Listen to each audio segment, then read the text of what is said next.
бо мақсади рушди соҳаи дӯзандагӣ ва нассоҷӣ, ташаббуси донишгоҳи политехникӣ ва дастгирии бевоситаи маркази тиҷорати байналмилалӣ ITC дар донишгоҳи политехникӣ маркази таълимӣ ташкил карда шудааст. Дар ҳамин марказ курсҳои кӯтоҳмуддат оид ба омода кардани дӯзандаҳо, омода кардани тароҳҳо, омода кардани технологҳо, курсҳои кӯтоҳмуддат аз тарафи устодони донишкада гузаронида шудааст. Бо таҷҳизотҳои замонавӣ аз ҷумла компютерҳо, мошинҳои дарздӯзӣ, бо плотер ва барномаи автоматикунонии либос графис таҷҳизонида шудааст.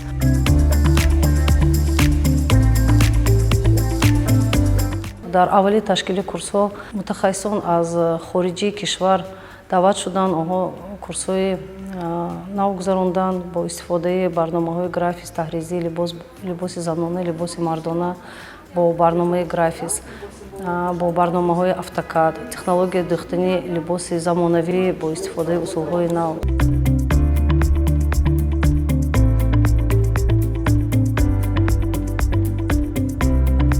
ташкили ин марказ барои рушди соҳаи дӯзандагӣ, барои омода кардани кадрҳо, барои бо шуғл таъмин намудани занон кӯмаки хеле ва хеле калон мерасонад.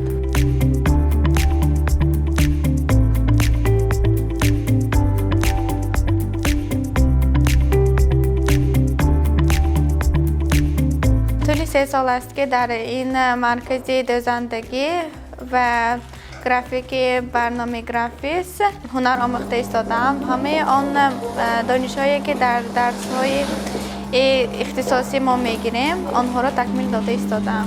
меҳру ва шавқи дӯзандагӣ асосан аз оила, барои он ки бибиам ва модарам дӯзанда ҳастанд ва инчунин дар муассисаи миёна маҳфилҳои дӯзандагӣ шуда мегузашт. дар он ҷо низ ба дӯзандагӣ машғул мешудем. фарқ аз дӯхтан дар хона ва дар маҳфил дар он аст ки дар маҳфил мо аввал онҳоро тарроҳӣ менамоем, амсиласозӣ намуда баъд онҳоро медӯзем.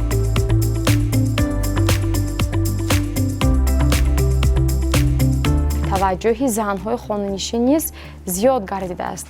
30% онҳоро бештар занҳои хонанишин ва он занҳо ё донишҷӯён, духтароне ки бо дигар касб машғуланд, қисми онҳоро ташкил медодад. мо дар давоми 3 моҳ ҳам дарси назаривӣ ва ҳам амалӣ таълим дода аз таҷҳизотҳои дӯзандагӣ шинос мекунем, кор бо онҳоро шинос карда баъд соҳиби сертификат мегарданд онҳо.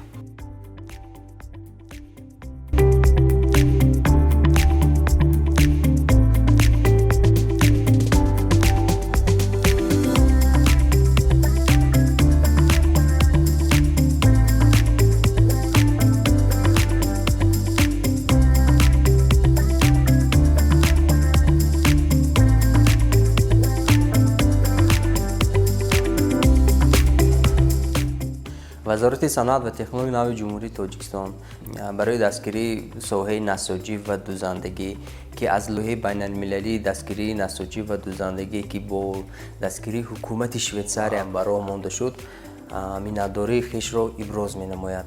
вазорати санъат ва технологияи нави ҷумҳурии Тоҷикистон омода аст бо ташкилотҳои соҳавӣ ё ин ки ташкилотҳои байналмилалӣ ки дар ҷумҳурии Тоҷикистон фаъолият менамоянд, даъват ба амал меорем ки ҷиҳати рушди соҳаи нассоҷӣ ва дӯзандагӣ ҳамкориро дар ин самт идома дода, имкониятҳои худро ҷиҳати рушди ин соҳа амалӣ намоянд.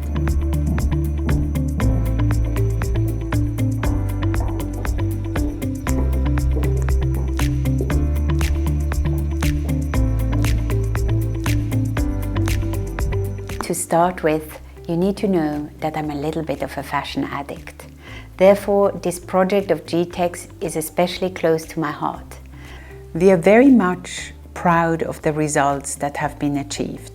First, this partnership helped to facilitate export contracts of more than $150 million.